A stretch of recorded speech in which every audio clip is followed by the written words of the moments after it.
हुई आज की कैबिनेट बैठक में अनेक महत्वपूर्ण निर्णय लिए गए। 2 दिन पहले एक बड़ा निर्णय घोषित किया था वित्त मंत्री निर्मला सीतारमण जी ने कि जिनको कोविड के चलते दिक्कतों का सामना करना पड़ रहा है, ऐसे सभी क्षेत्रों को 6,28,000 करोड़ का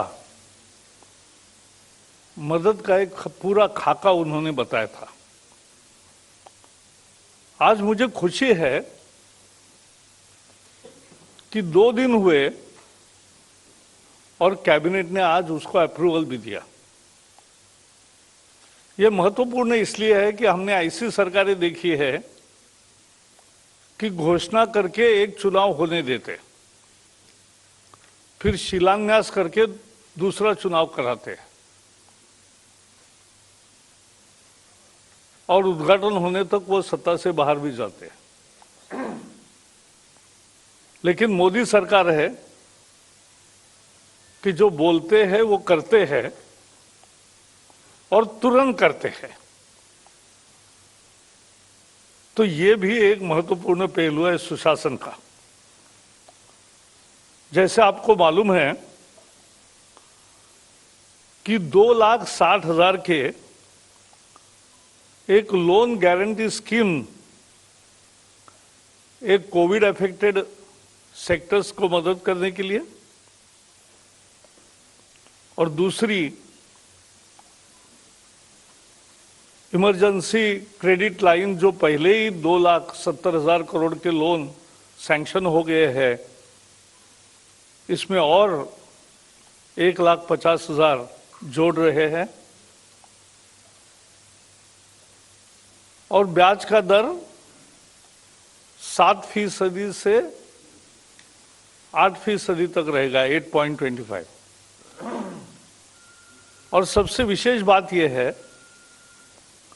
कि ये बैंक या वित्तीय संस्था जो लोन्स देंगे उसको गारंटी सरकार दे रही। जैसे आपको पता है कि पिछले साल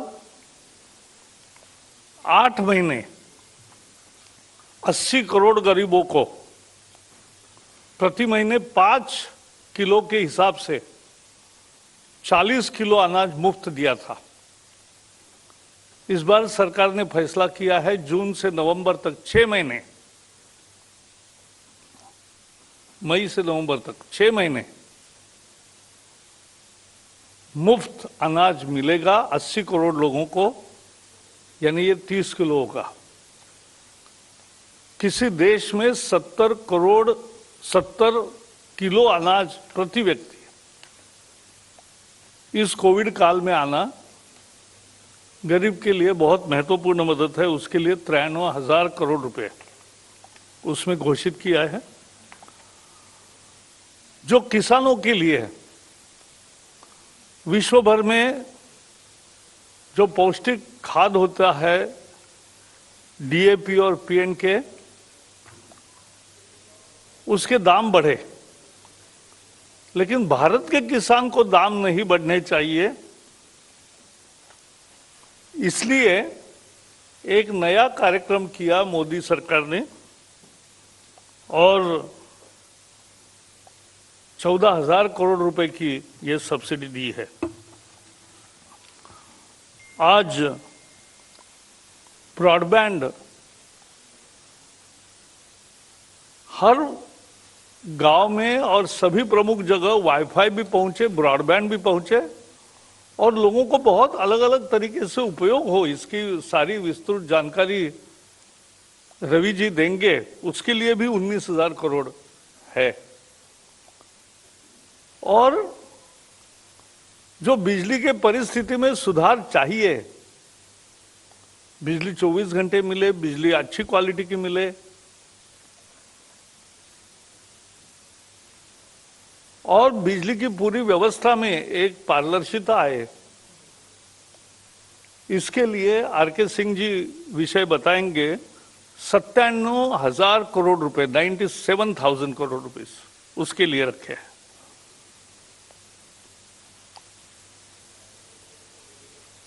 एक्सपोर्ट को इंश्योरेंस कवर देने के लिए और एक्सपोर्ट थ्रू एनईआई करने के लिए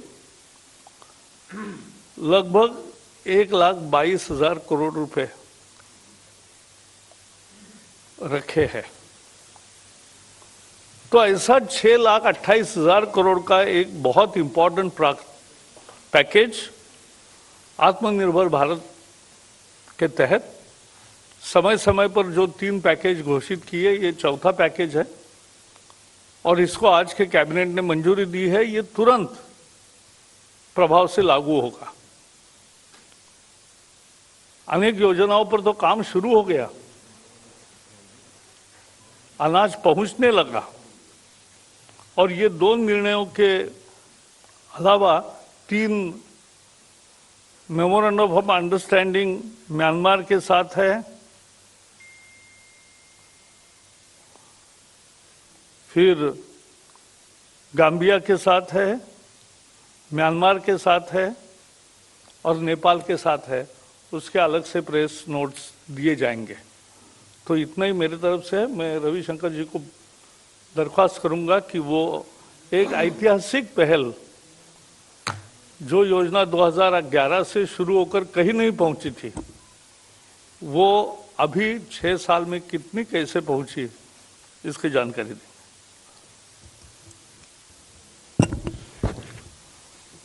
नमस्ते मित्रों, मित्र प्रकाश जी, मित्र आर.के. सिंह जी, सभी पत्रकार मित्रों। आज इंफॉर्मेशन हाईवे हर गांव तक पहुंचे, इस दिशा में नरेंद्र मोदी जी की सरकार ने एक ऐतिहासिक फैसला किया है।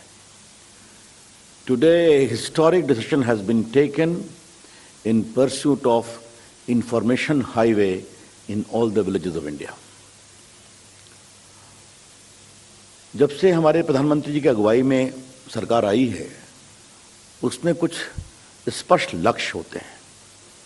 हर गांव में सड़क पहुंचे, हर गांव में बिजली पहुंचे और अब हर गांव में इंफॉर्मेशन ई-वे पहुंचे। ये है मॉडल ऑफ डेवलपमेंट।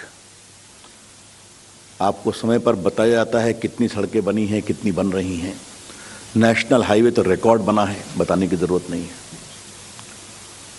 आज देश के सारे गांव में बिजली पहुंच गई है। इसकी चर्चा भी होती रही है कई बार, संसद के अंदर, संसद के बाहर। और पिछले 15 अगस्त को लाल किले की प्राचीर से प्रधानमंत्री जी ने घोषित किया था कि 1000 दिन में देश के 6 लाख गांव में हम optical fibre broadband Bharat net के माध्यम से लाएंगे। Bringing optical fibre broadband through Bharat net with in A time limit of 1000 days in all the 6 lakh villages of India. That was a public declaration on the last Independence Day from the ramparts of Red Fort. आज उसी की दिशा में एक बहुत महत्वपूर्ण निर्णय हुआ है जो मैं आपको बताने जा रहा हूं। अभी प्रकाश जी पूर्व सरकार के काम करने के तरीके के बारे में बता रहे थे।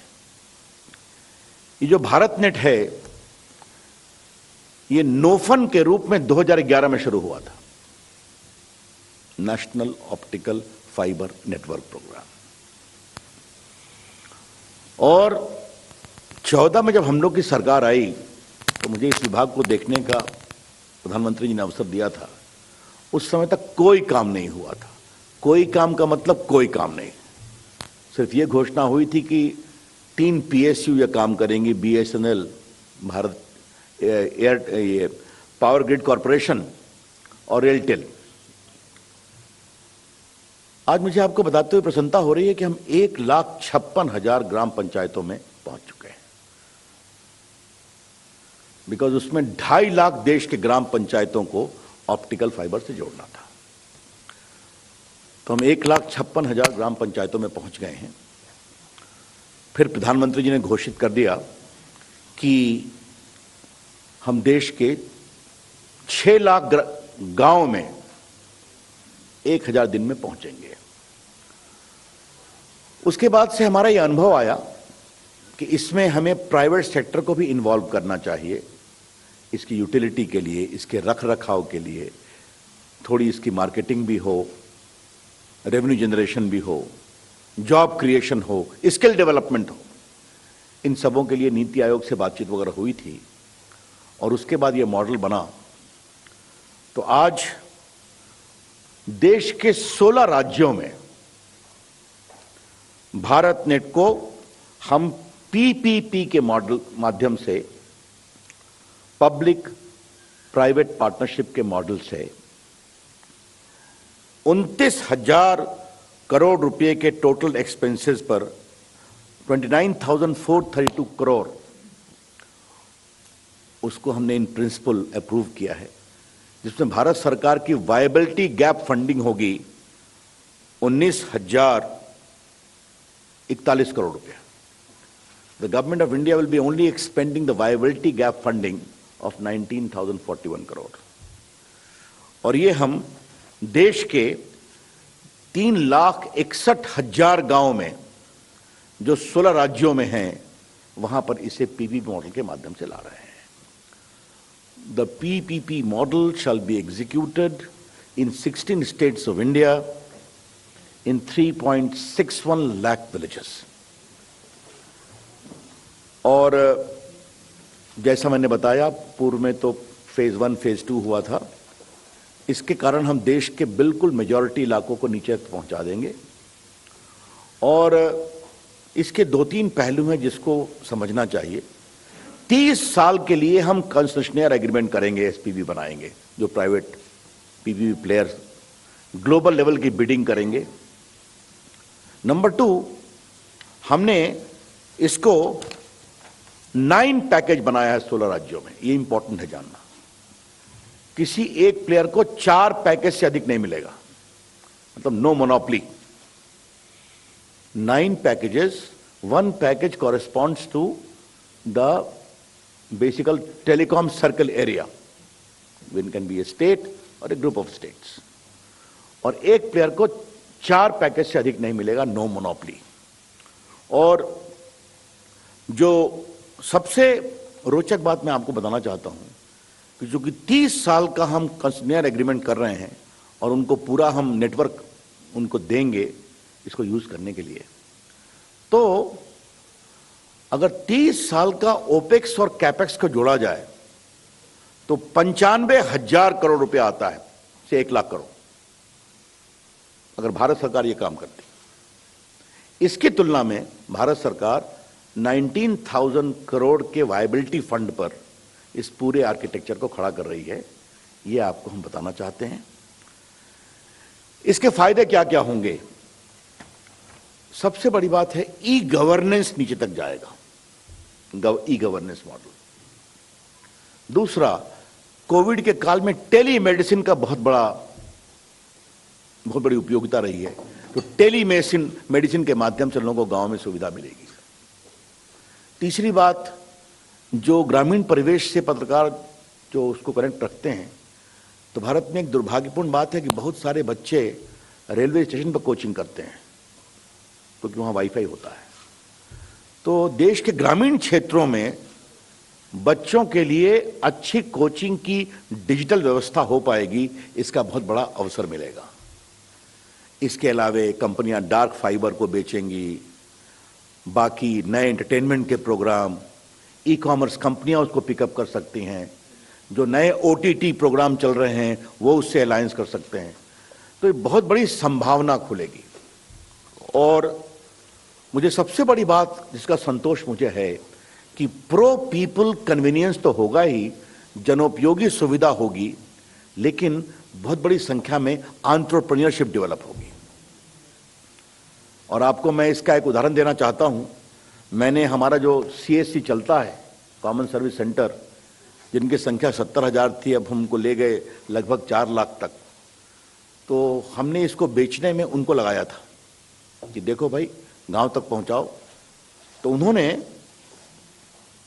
लगभग 5,09,957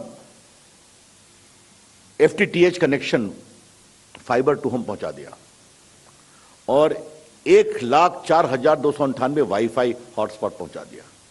बाकी स्कूल में, पुलिस स्टेशन में, आजीविका बहनों के पास। और देखिए इसका फायदा क्या होता है, क्यों ये प्रोग्राम सफल होगा कि जुलाई 2019 में डेटा यूज था सिर्फ 60 टेराबाइट, और जब सीएससी ने उसको लिया तो मई में वो बढ़कर हो गया 2737 टेराबाइट। तो आप समझ रहे हैं कि देश का एपेटाइट क्या है डेटा के बारे में, डिजिटल उपयोगिता के बारे में, डिजिटल सुविधा के बारे में। तो ये एक बहुत बड़ी बात है जो इसके माध्यम से आज हम करने वाले हैं। और मुझे सबसे संतोष इस बात का होगा कि देश के गांव में डिजिटल इंफ्रास्ट्रक्चर को मेंटेन करने वाले बहुत बड़ी संख्या में नौजवानों की फौज खड़ा होगी। और ये मैं इसलिए आपसे कह रहा हूं कि गांव तक ले जाने में पायलट प्रयोग के रूप में प्रकाश जी को याद होगा, बिहार में सीएससी को लगाया है गांव तक ले जाने के लिए। बिहार में लगभग 40,000 प्लस विलेजेस हैं और 33,000 तक पहुंच गया गांव में फाइबर। और जल्दी ही बिकॉज कोविड के कारण परेशानी हुई, सितंबर तक उसको पूरा करेंगे और सप्लाई करना शुरू कर देंगे। लेकिन मुझे सबसे खुशी की बात यह है कि गांव-गांव में केबल को खींचने वाले, उसको फिक्स करने वाले ऐसे लोग स्किल डेवलपमेंट शुरू हो रहे हैं।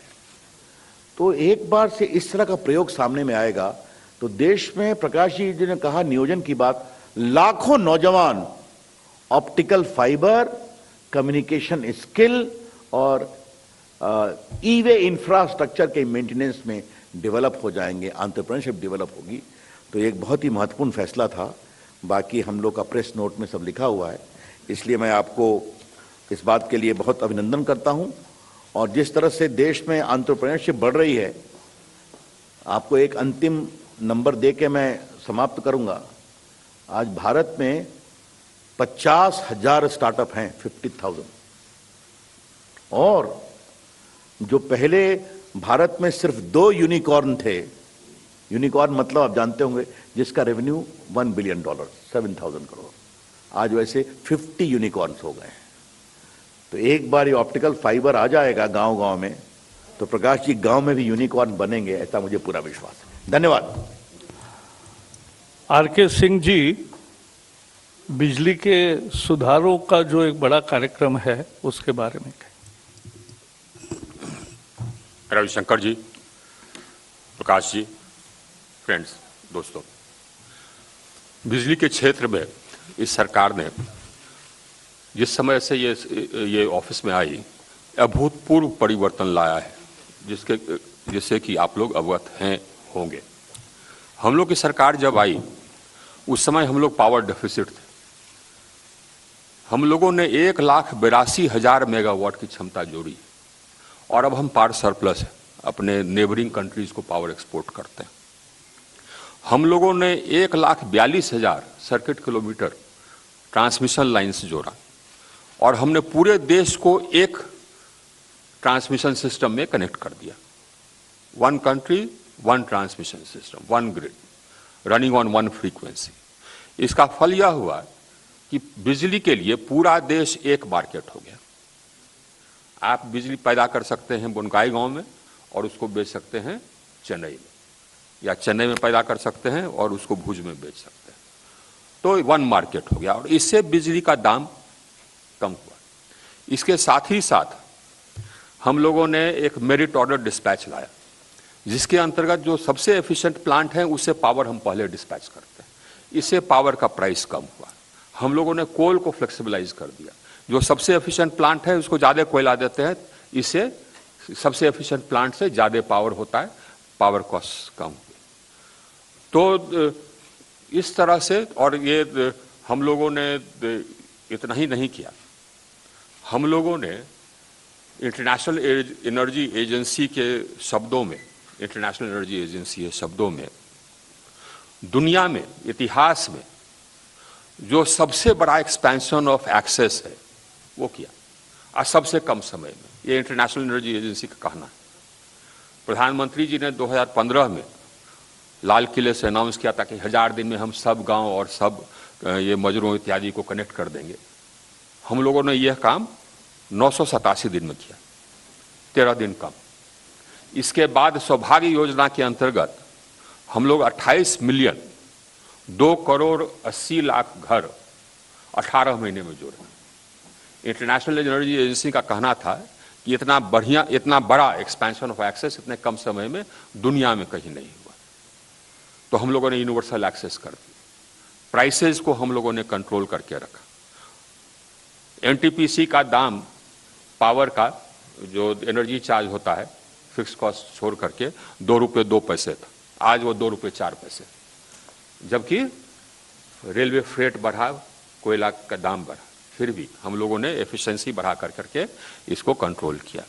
ये था हमारा जनरेशन और ट्रांसमिशन में। डिस्ट्रीब्यूशन में हम लोगों ने इस पूरे सिस्टम को सुदृढ़ किया, लेकिन पूरा अभी हुआ नहीं, जिसके लिए कि हम एक नया स्कीम लाए। लेकिन जो किया हमने वह भी एक काबिल तारीफ है। हम लोगों ने दीनदयाल ग्राम ज्योति योजना और आईपीडीएस के अंतर्गत 2700 नए सब स्टेशन बनाए और 3900 सब स्टेशन को ऑगमेंट किया ताकि बिजली सप्लाई इंप्रूव हो सके। कुल मिलाकर के हम लोगों ने इन 2 योजनाओं के अंतर्गत एचटी लाइन्स और एलटी लाइन्स करीब 7,60,000 किलोमीटर बनाए। इसका पैसा दिया हम लोगों ने स्टेट से और उनका ये करवाया। इसी तरह से हम लोगों ने ट्रांसफार्मर्स के लिए पैसा दिया और पूरे सिस्टम को स्ट्रेंथनिंग करने के लिए जो भी आवश्यकता थी उसके लिए पैसा दिया। लेकिन अभी स्ट्रेंथनिंग का काम बाकी है। मूल चैलेंज हमारे सामने यह है कि हमने जितना एक्सपेंशन किया उसके लिए जो हमको बैक एंड स्ट्रेंथनिंग करना है उसको करना है, जिसके लिए इस योजना को इस बार आज कैबिनेट ने 3,03,000 करोड़ की योजना स्वीकृत की है, जिसमें budgetary support, gross budgetary support 97,000 crore होगा, जैसे कि प्रकाश जी ने कहा। लेकिन कुल योजना हमारी 3,03,000 करोड़ की है। इसके अंतर्गत इस योजना और पहले की योजनाओं में अंतर, यह योजना हम कंडीशनल रहा है। जो डिस्ट्रीब्यूशन कंपनियां घाटे में हैं वो इस योजना से पैसा नहीं ले पाएंगी तब तक जब तक कि वो घाटा कम करने के लिए अपना जो प्लान है वो बना ले, राज्य सरकार की इस पर सहमति ले ले और हमको दे।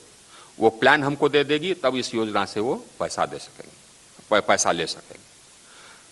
उस पैसे का खर्च उनको ये एचटी लाइन्स पर करना है, एलटी लाइन्स पर करना है, सब स्टेशंस पर करना है, जहां जहां सिस्टम्स कमजोर है उस पर करना है। अपने स्थिति के अनुसार वो प्लान बनावेंगे, लेकिन उसके लिए हम पैसा देंगे।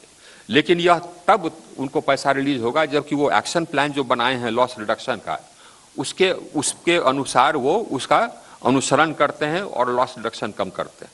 टारगेट यह है कि इस 5 साल यानी 25-26 तक एटीएनसी लॉस घटा करके 15 से 12% तक हम ले आए। आज 21% है, 21 कुछ परसेंट, उसको हम 15 से 12% तक लाना चाहते हैं। जो एवरेज कॉस्ट ऑफ सप्लाई और ये एवरेज रेवेन्यू रियलाइज में जो गैप है वो पहले के वर्षों की निस्बत कम हुआ है, लेकिन उसको हम और कम कर करके 0 लाना चाहते हैं। अर्थात हम डिस्ट्रीब्यूशन कंपनियों को कह रहे हैं कि रिफॉर्म करो और हम आपको पैसा देंगे। ये सिस्टम, पूरे सिस्टम को हम मॉडर्नाइज कर रहे हैं।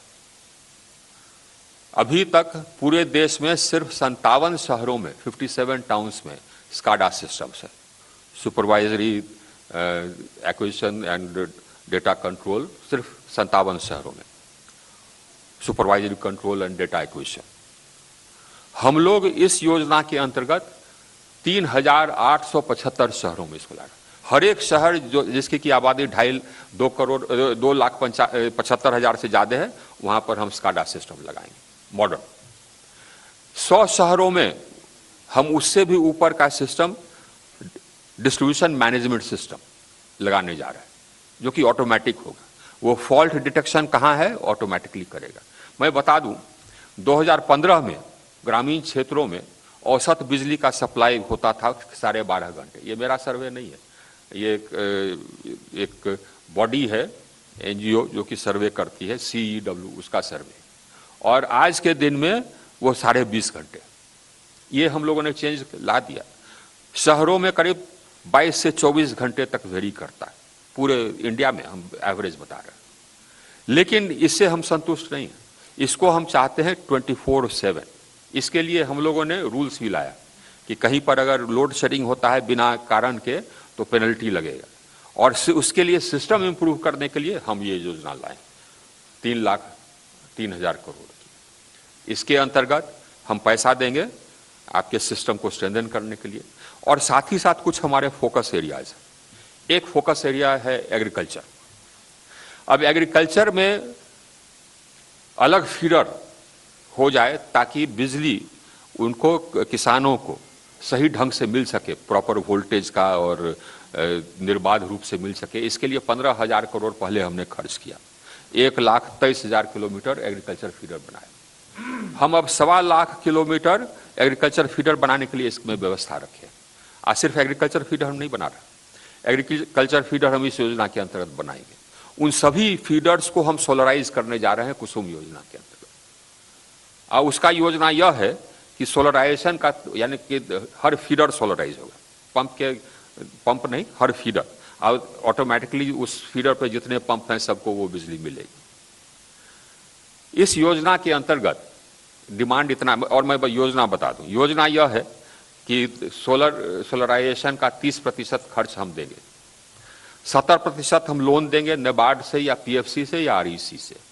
उस 70% का रिपेमेंट हो जाता है 4.5 से 5 साल में, जो एग्रीकल्चर इलेक्ट्रिसिटी सब्सिडी राज्य सरकार देती है। राज्य सरकार एग्रीकल्चर इलेक्ट्रिसिटी सब्सिडी पर जो खर्च करती है उससे 4.5 साल में ये 70% का ये भरपाई हो जाती है, लोन रिपेमेंट हो जाता है।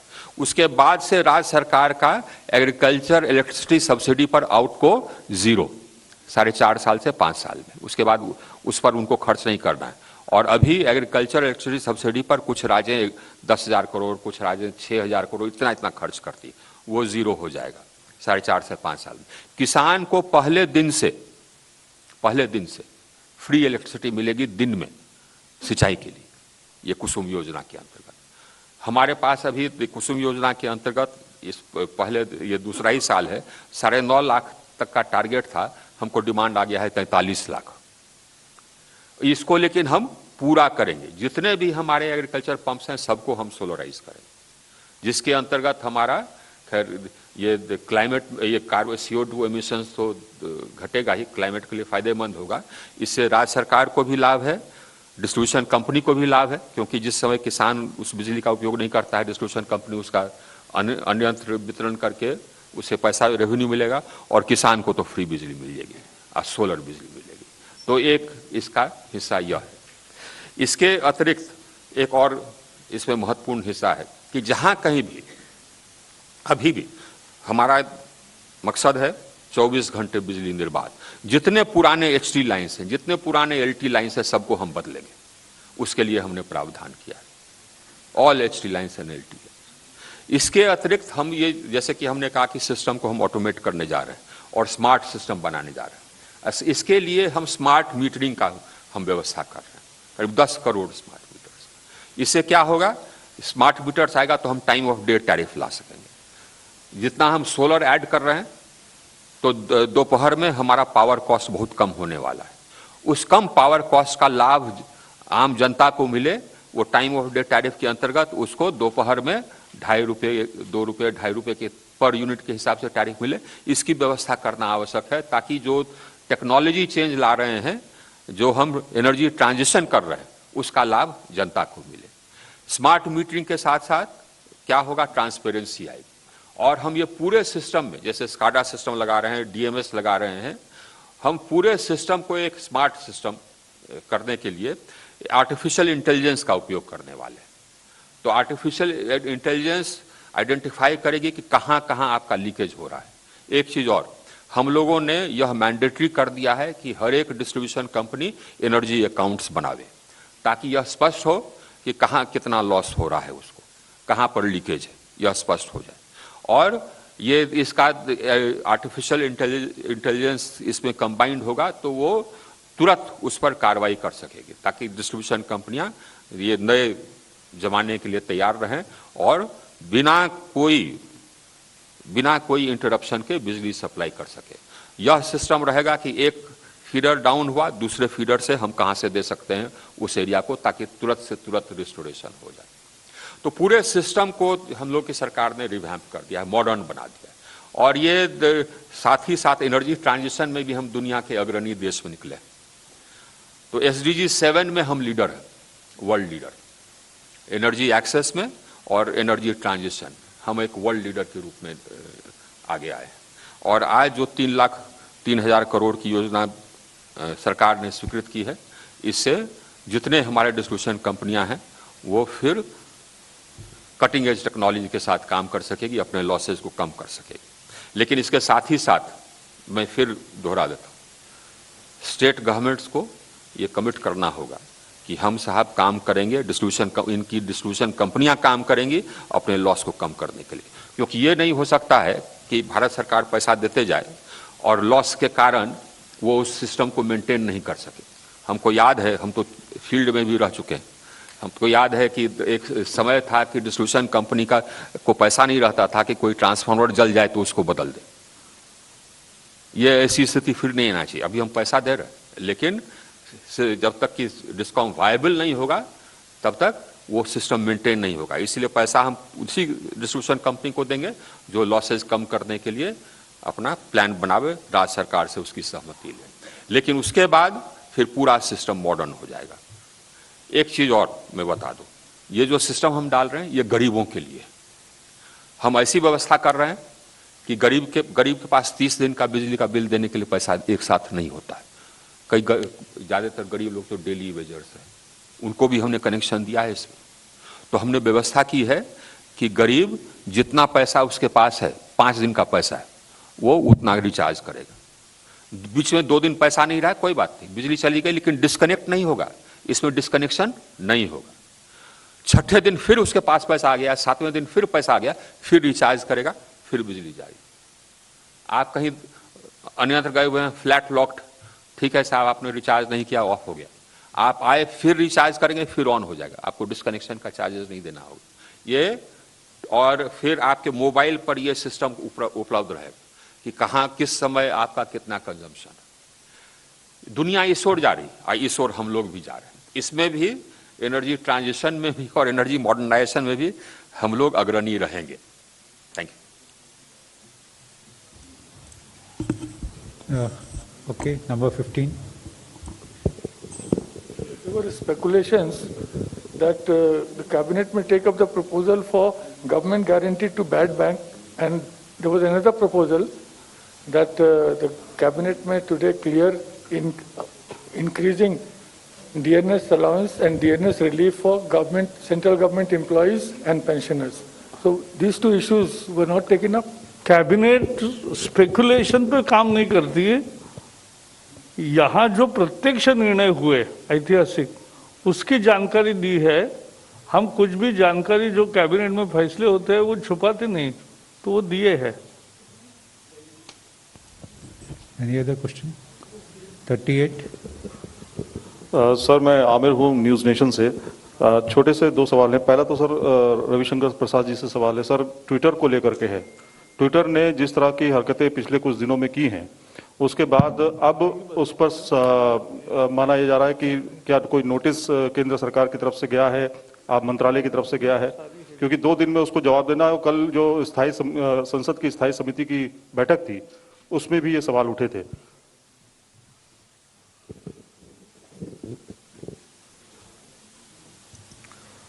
भारत के संचार मंत्री कैबिनेट के निर्णय के बारे में आपको बताने आए हैं, ठीक है? जब देश के आईटी मंत्री को ट्विटर के बारे में आपसे बात करना होगा तो जरूर चर्चा करेंगे। और दूसरा कि किसी मंत्री के लिए उचित नहीं है कि संसदीय समिति के निर्णयों के बारे में हम कोई टिप्पणी करें। वो स्वतंत्र है, उनको चलना चाहिए। धन्यवाद। 29।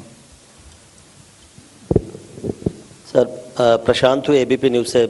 सर आज सुप्रीम कोर्ट ने एक ऑर्डर दिया है कि जो कोविड में लोग जो मारे गए उनको सरकार को कुछ मुआवजा देना चाहिए। आदेश आया सुप्रीम कोर्ट का, उनका कहना है कि कितना पैसा दें वो एनडीए में तय करेगा। अब मुझे यहाँ बोर्ड लगाना पड़ेगा कि कैबिनेट के हुए निर्णयों को बताने के लिए बुधवार की प्रेस कॉन्फ्रेंस होती है, तो कैबिनेट के निर्णयों पर कोई भी सवाल पूछे तो उसका जवाब मिलेगा, लेकिन सवाल नहीं है तो पूछना ही चाहिए, ऐसी भी जरूरी नहीं है। नहीं प्रशांत जी, वैसे मैं आपको एक वो बता दूं, जो प्रकाश जी ने कहा है उसको मैं जोड़ते हुए, किसी भी मंत्री के लिए सुप्रीम कोर्ट के निर्णय को बिना पढ़े, उसके इम्प्लीकेशन को बिना समझे टिप्पणी नहीं करनी चाहिए।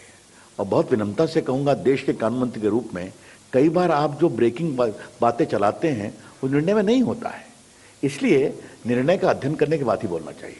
Number 5. वही है सवाल, सवाल वही है। नहीं, वो सवाल नहीं है सर, ये अच्छा, देश का सवाल है, थोड़ा बदल कर है। कैबिनेट से ही सवाल है, रविशंकर जी से। बताइए। ये सवाल संसद में भी उठ चुका है, आप लोग जवाब भी दिया, शायद अभी भी देंगे आप रवि जी। गूगल कहता है कि हम सब कुछ सुनते हैं, हर संवेदनशील बात नहीं सुनते हैं, लेकिन ये कौन तय करेगा? आपका मंत्रालय, आप तय करेंगे या गूगल तय करेगा कि कौन सी बातें संवेदनशीलता के इसका उत्तर मैं ही देता हूं। ये कैबिनेट जैसे कैबिनेट की बैठक हो रही है, उसकी बातें भी वो सुन रहा है। ये विषय की आज कैबिनेट में चर्चा नहीं हुई। बहुत बहुत धन्यवाद। Thank you, friends. We close the press conference now. Thank you. Thank you, sir.